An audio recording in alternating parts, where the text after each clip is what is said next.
Hello and good morning to all you students. कल जो हमारा एग्जाम हुआ यूनिट टेस्ट का, यूनिट टेस्ट 5 वाला साइंस के पेपर के अंदर फिजिक्स का डिस्कशन हम कर लेते हैं। चलिए, फिजिक्स में आपको पहला क्वेश्चन ही दे रखा है। क्वेश्चन नंबर फर्स्ट के अंदर बोला गया है, fill in the blanks with suitable word.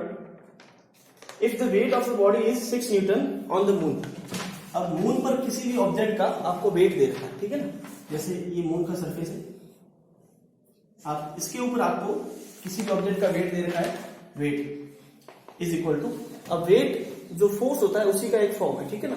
या फिर आप ऐसे बोले कि कोई भी ऑब्जेक्ट जो अर्थ के ऊपर एक फोर्स को फील करता है ना, उसी फोर्स को हम क्या कहते हैं, वेट कहते हैं। वेट का फॉर्मूला यहाँ पे आपको दे रखा है, ये दे रखा है 6 न्यूटन दे रखा है, ठीक है ना। हमको ये का ये ऑब्जेक्ट अगर अर्थ पे आप लेके जाए, जैसे ये ऑब्जेक्ट था, इसी ऑब्जेक्ट को अगर आप अर्थ पे लेके जाए, ठीक है ना, ये मास का मान लीजिए कोई भी मास, ठीक। अब अगर आप इसको अर्थ पर लेके आए तो इसका वेट क्या होगा, ठीक है। ये मून पर वेट था 6 न्यूटन का, अगर आप इसको अर्थ पे लेके आएंगे तो इसका वेट क्या होगा। देखिए ये पार्टिकल मैंने लिखा है, ऑब्जेक्ट कोई भी एम मास का है, ठीक है। अब एम मास का ऑब्जेक्ट है, यहां भी मैंने एम लिखा है, यहां भी एम लिखा है। तो मास किसी भी ऑब्जेक्ट का हमेशा हर जगह कांस्टेंट रहता है, तो जो मास मून पे होगा वो मास अर्थ पे भी होगा, ठीक है। अब वेट की बात करते हैं, तो हमने ग्रेविटेशन के चैप्टर के अंदर पढ़ा है कि acceleration due to gravity G अर्थ के ऊपर जो होता है वो 6 टाइम ऑफ मून पे जो एक्सेलरेशन ड्यू टू ग्रेविटी होगा उसका 6 टाइम होता है। या फिर आप सीधा उल्टा लिखें कि अगर आपको मून पे एक्सेलरेशन ड्यू टू ग्रेविटी पूछा जाए तो आपका अर्थ का पता है ना 9.8 मीटर पर सेकंड स्क्वायर, उसका आप 1/6 कर दोगे तो आपको मून पे जो एक्सेलरेशन ड्यू टू ग्रेविटी होगा वो मिल जाएगा। अच्छा, इन दोनों को अगर मैं m से मल्टीप्लाई करूं, यहां से इन दोनों को अगर m से मल्टीप्लाई करूं पूरी इक्वेशन को, तो आप देखिए क्या बन जाएगा, m into g m divide by 6। अच्छा, ये चीज ही क्या दे रखी है हमको, वेट किस पे, अर्थ पर, सॉरी मून पर। और m इंटू जी क्या होता है, वेट होता है, वेट का फॉर्मूला। तो ये मून पे वेट हो गया इज इक्वल टू, यहाँ पे वेट किसका, ये अर्थ का वेट है, तो ये आपको हो जाएगा W इंटू ई। आपको क्या गिवन है, एमडब्ल्यू दे रखा है ना, ठीक है, WM सॉरी। सो WM की बात करें, हमको निकालना है weight on earth is equal to क्या हो जाएगा, वेट ऑन मून इंटू में 6।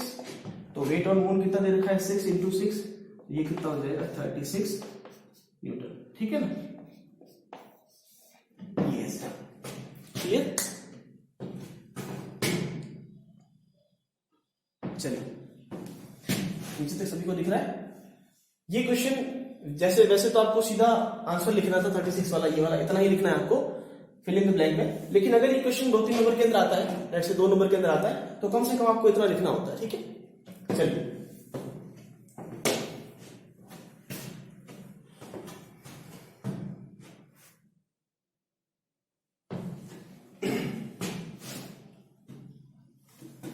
क्वेश्चन नंबर सेकंड देखते हैं।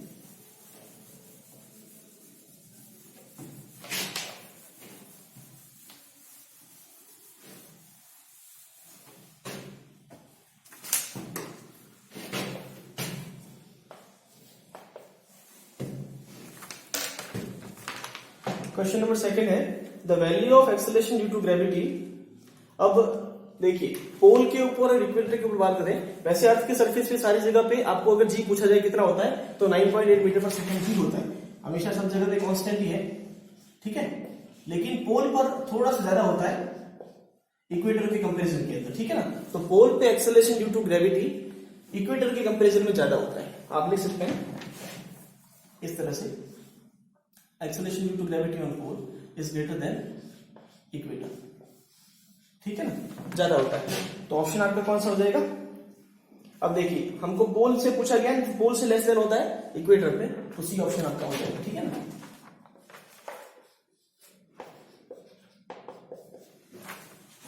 ठीक है, ये पोल पे लिखा है एक्सेलरेशन ड्यू टू ग्रेविटी, और ये लिखा है इक्वेटर पर, ठीक है ना। लगभग बराबर ही होता है, लेकिन कुछ पॉइंट्स का फर्क है।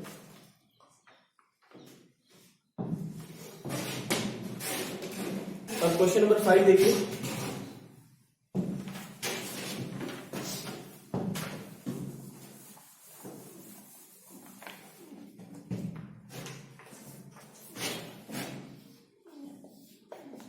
क्वेश्चन नंबर 5 में बोला क्या है, give scientific reasons why the weight of an object at equator is less than at the poles. अब इक्वेटर पे जो बोला गया है वेट, हमको क्वेश्चन में ये गिवन है, क्या गिवन है कि wait of an object at equator is less then. अब वेट की बात करें कि इक्वेटर पे जो वेट होता है वो लेस देन होता है वेट ऑन पोल। ठीक है, ऐसा क्यों होता है हमको पूछा गया।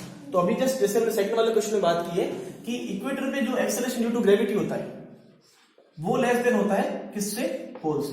बस यही इसका रीजन, इतना सही रीजन है कि acceleration due to gravity equator पे पोल से कम होता है।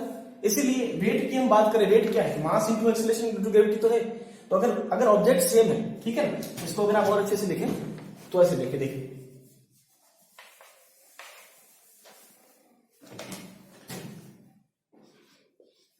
इक्वेटर पे जो है वो लेस देन होता है पोल से। ठीक है, अब आप अगर इसकी वैल्यू लिखें तो ये कैसे आएगी, मास इंटू में acceleration due to gravity on equator is less than acceleration due to gravity, ये पोल की ज्यादा होती है। अब देखिए दोनों का मास कांस्टेंट है क्योंकि ऑब्जेक्ट वही है, तो आप अगर सीधी बात करें तो ये है कि acceleration due to gravity on equator is less than acceleration due to gravity on pole. ठीक है ना, यही रीजन है इसका कि इसका वेट वहां पे ज्यादा क्यों होता है, यहाँ पे कम क्यों होता है। ठीक है, सिंपल सा। चलिए लैंग्वेज में आप लिखना चाहे एक दो लाइन में लिख सकते हैं, ठीक है, करेक्ट है, ऐसे लिखा है तो भी सही है, लैंग्वेज में लिखा है तो भी सही है। अब क्वेश्चन नंबर 6 में आपको बोला है मास और वेट के अंदर क्या डिफरेंस होता है। तो पहला डिफरेंस तो ये कि भाई मास को हम m से लिखते हैं, वेट को w से लिखते हैं। ठीक है, दूसरा आप ये बोले कि मास वेट जो होता है वो एक फोर्स का ही फॉर्म है। ठीक है, एक्सेलरेशन सॉरी जो ग्रेविटेशन का फोर्स हम फील करता है कोई भी ऑब्जेक्ट किसी भी प्लेनेट के ऊपर, वो ही क्या है, ये फोर्स का फॉर्मूला, और इसी फोर्स को हम लिखते हैं m इंटू जी से, क्योंकि फोर्स का फॉर्मूला m इंटू ये होता है, और यहाँ पे ये क्या चीज है, एक्सेलरेशन इंटू ग्रेविटी। ठीक है ना, तो वेट इस तरह से। तो कुल मिला के अगर मैं बोलूं कि वेट को अगर मैं प्रोपोर्शनल करूं तो किसके प्रोपोर्शनल होता है, मास के। वेट किस पे डिपेंड करता है, मास पे डिपेंड करता है। ठीक है ना, क्योंकि जी तो कांस्टेंट है, तो वेट किस पे डिपेंड करता है, मास पे डिपेंड करता है। मतलब कि अगर एक ऑब्जेक्ट का मास बढ़ेगा तो उसका वेट भी बढ़ेगा। ठीक है, चलिए, और एक्सेलरेशन ड्यू टू ग्रेविटी पे भी डिपेंड करता है, इतना ध्यान रखें। ठीक है ना, वेट जो है वो जी पे भी डिपेंड करता है, दोनों ये सही है। क्यों, क्योंकि अगर आपने मास को इंक्रीज या डिक्रीज किया तो वेट बदलेगा। उसी तरह से अगर आपने जी को, जैसे कि कोई प्लेनेट दूसरा ले लिया है तो वहां पे जी अलग अलग होता है। हम जो जी की वैल्यू निकालते हैं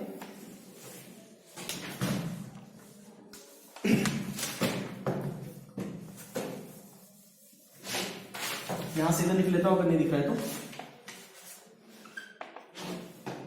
वेट की बात करें तो मास इंटू में, हाँ देखिए मैंने ऐसे लिखा है, प्रोपोर्शनल होता है आपके मास के भी, और वेट जो है वो प्रोपोर्शनल होता है एक्सेलरेशन ड्यू टू ग्रेविटी के। अब ये किसी भी प्लेनेट पे डिपेंड करता है, क्या, जी।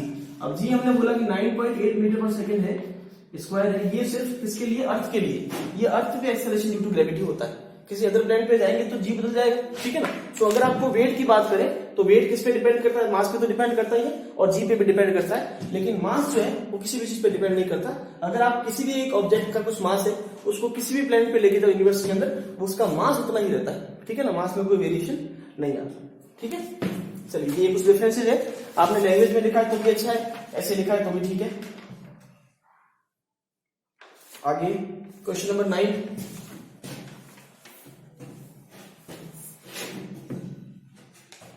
नोट करें जल्दी।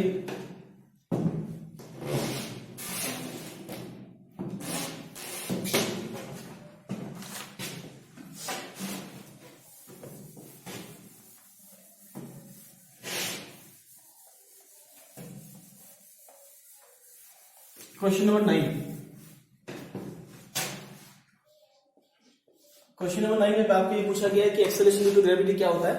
तो एक्सेलरेशन ड्यू टू ग्रेविटी क्या है, एक्सेलरेशन ही है। ठीक है ना, कोई भी ऑब्जेक्ट अगर अर्थ के ऊपर नीचे की साइड या ऊपर की साइड जा रहा है ना, तो उसको वो एक पर्टिकुलर रेट से जा रहा है, उसकी चेंज इन वेलोसिटी जो है वो कांस्टेंट है। उस कांस्टेंट को हमने बोला क्या है, एक्सेलरेशन ड्यू टू ग्रेविटी। अब इसकी वैल्यू हम कैसे निकालते हैं, इसकी वैल्यू हमको पता है कि 9.8 मीटर पर सेकंड स्क्वायर होती है। ठीक है ना, अब ये कैसे आती है इसका फॉर्मूला, तो हम लिखते हैं भाई न्यूटन का जो हमने लॉ दिया ग्रेविटेशन का वैसे दिया है, F इज इक्वल टू होता है जी m1 m2 अपॉन में r स्क्वायर। ठीक है, अपॉन में आर स्क्वायर। अब यहाँ पे अगर हम अर्थ की बात करें, अर्थ के सरफेस के ऊपर, तो कोई पार्टिकल लिया सपोज हमने ऐसा एम मास का, ठीक है ना, ये अर्थ का मास है, ये अर्थ की रेडियस है, ठीक है।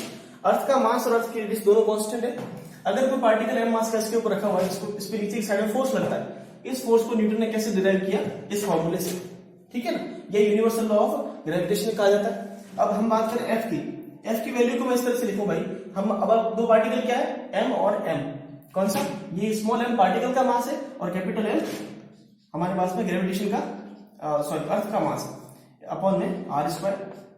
कि कोई पार्टिकल एम मास का अगर अर्थ पे रखा हुआ है तो उसका हम ग्रेविटेशन कैसे निकालेंगे, फोर्स ऐसे निकालेंगे, ठीक है। अब आप देखिए ध्यान से कि अब मैं अगर कांस्टेंट को एक साइड लूं, मतलब कि कैपिटल जी जो होता है यूनिवर्सल ग्रेविटेशनल कांस्टेंट होता है, ये आता कहां से, ये आप हमने पहले ही किया है, जैसे यहां से बता देता हूं आपको।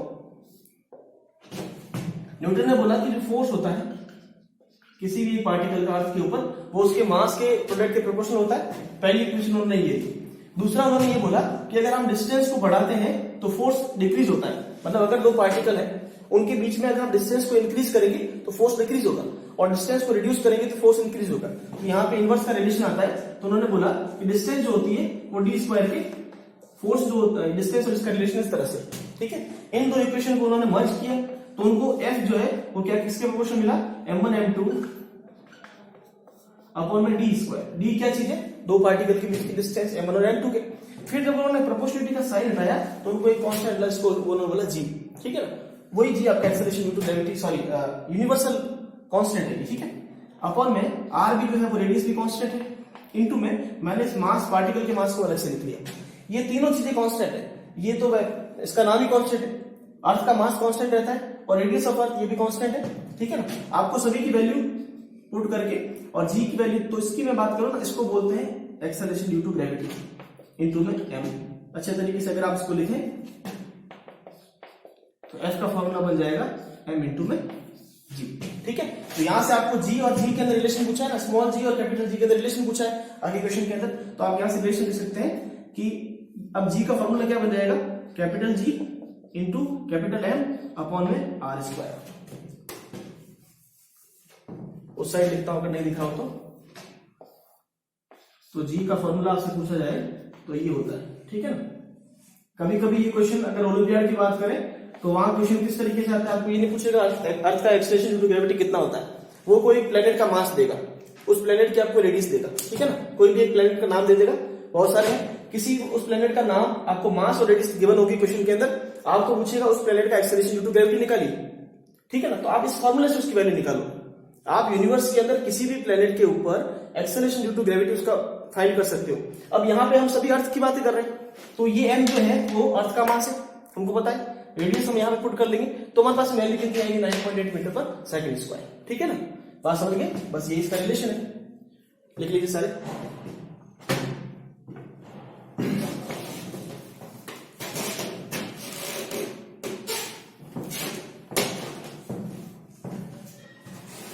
वीडियो को पॉज करें, जल्दी नोट करें।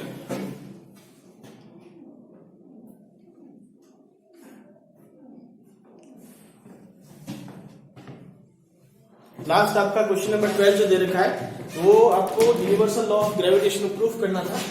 बिल्कुल यही तरीका था, लेकिन इससे पहले ये वाला लिखना था आपको, ठीक है ना। जैसे मैंने यहाँ नोट पे लिखा है, इसको आपको इससे पहले लिखना था कि न्यूटन ने जो ग्रेविटेशन का फॉर्मूला दिया है ना पूरे तरीके से, छोटा सा डायग्राम बना दे इस तरह का। फिर आप लिखिए कि f जो होता है वो m1 m2 के प्रोपोर्शनल होता है, उसको इक्वेशन 1 नाम दें। f जो होता है वो d स्क्वायर के इनवर्स प्रोपोर्शनल होता है, इसको इक्वेशन 2 नाम दें। इन दोनों को हमने मर्ज किया तो इस तरह से कांस्टेंट आता है। उसके बाद इस प्रोपोर्शनल को हटा के यहाँ पे g लिखते हैं। ये प्रोसीजर से करेंगे, ये 4 नंबर का क्वेश्चन कंप्लीट करता है, ठीक है ना। ज्यादा क्वेश्चन, हाँ यहाँ लास्ट तक करना है आपको, g की वैल्यू भी लिखनी है। फिर अगर आपको याद है, अगर देखो अर्थ की रेडियस है r की हम बात करें, यहाँ पे लिख लेता हूँ कहीं पर, r जो हमारा होता है अर्थ की रेडियस वो है 6400 किलोमीटर, ठीक है ना। और मास भी रूप में आपको गिवन होगा, आप वैल्यू पुट करके आंसर निकाल सकते हैं, ठीक है। और जी की वैल्यू, कैपिटल जी कांस्टेंट है, इसकी वैल्यू होती है 6.62 10⁻11 न्यूटन मीटर स्क्वायर अपॉन में केजी स्क्वायर, ठीक है ना। सो इन सभी की वैल्यू पुट कीजिए, आपको जी की वैल्यू भी मिल जाएगी, ठीक है। डेढ़ से 2 पेज के अंदर क्वेश्चन आएगा आराम से, कोई दिक्कत नहीं, ठीक है। चलिए, सो आज के लिए डिस्कशन इतना ही। बाकी की बातें कल करेंगे, फिर से ओलंपियाड के क्वेश्चन करेंगे। Thank you.